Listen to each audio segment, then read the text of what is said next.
trying to shape history, pulling from the sky for some street. What is the next big? Is 75 maybe? Yeah. 100 is going to be, we're going to have parties. 100 we should do like no, we should get everyone to the EDC. We should do it live, like just invite our database to the EDC, get 350 people in the room and film the episode. And the episode can be 20 minutes. I'll just take questions from the audience. You want to do that? We should do that.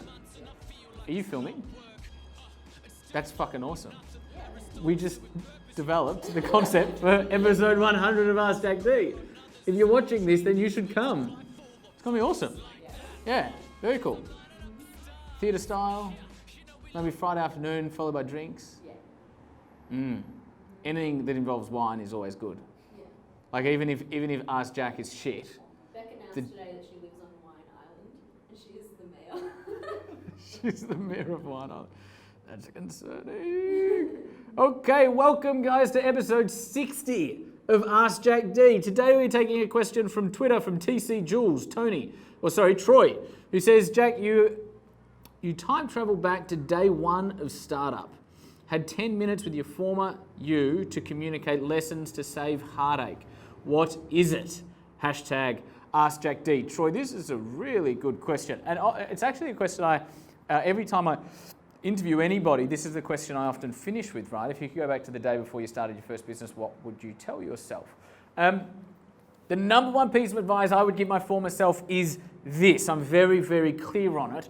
It's that throughout traditional education and even culturally, a lot of the time we are taught to rest the making of big decisions in the hands of those in a position of perceived authority.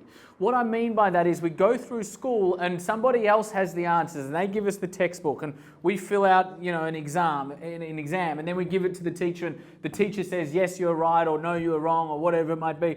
And we're taught that other people have the answers, and often the bigger the decision, the more experts or people in a position of authority we should go and consult in order to make that decision.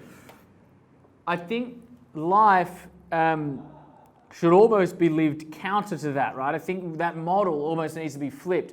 In my view, we all have an inner GPS system. Some people call it heart, some people call it gut, some people call it intuition, some people call it their higher selves, some people call it God, some people call it the universe. But there's this voice and there's this urge and there's this desire and there's this passion and there's this guidance system inside all of us that exists, right? Even if you haven't heard it for a while, right? Even if we've been taught not to listen to it for the last 5, 10, 15, 50 years.